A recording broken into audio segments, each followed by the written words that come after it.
Recently ધારી ડિવિઝનના ધારી, બગસરા અને Chalala police station વિસ્તારમાં દુકાનોની ચોરીના ઘણા બધા ગુના રજીસ્ટર થયેલા હતા. ગરફોડ ચોરીના પણ ગુના રજીસ્ટર થયેલા હતા. આ અનુસંધાને માનનીય આઈજીપી સર દ્વારા અને માનનીય એસપી સર દ્વારા જે સૂચનાઓ આપવામાં આવી હતી તે અનુસંધાને એક ટીમની ગઠન કરવામાં આવેલું હતું આ ચોરને આઈડેન્ટિફાઈ કરવા માટે.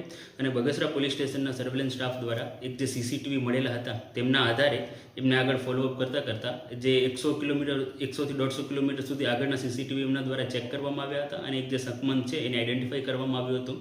અમારી ટીમ દ્વારા 4 દિવસનો ત્યાં રોકાણ કરી અને ફાઇનલી જે શકમંદ છે એને પકડવામાં આવ્યો હતો. આ જે શકમંદ છે વિજયભાઈ મકવાણા, એમની પાસેથી ચોરી કરવાની જે કીટ હોય એ પણ બરામદ થયેલી હતી. અને આ જે વિજયભાઈ મકવાણા છે એમના દ્વારા 50થી વધારે આવી ગરફોડ ચોરીઓ કરવામાં આવેલી છે. અને આ જે ચોરીઓ છે એ એમની કબૂલાત કરેલી છે. જે આરોપી છે એની એમઓ એવી છે કે એકલો જ ઓપરેટ કરે છે અને એનું ખાસ ટાર્ગેટ હોય છે દુકાનો. આપણા વિસ્તારમાં પણ એમણે દુકાનોને ટાર્ગેટ કરી હતી અને એની આ સિવાય સુરત, રાજકોટ, અન્ય વિસ્તારોમાં પણ દુકાનોમાંથી જ એણે ચોરી કરેલી છે અને આ વ્યક્તિ છે એકલો ઓપરેટ કરતો હોય છે.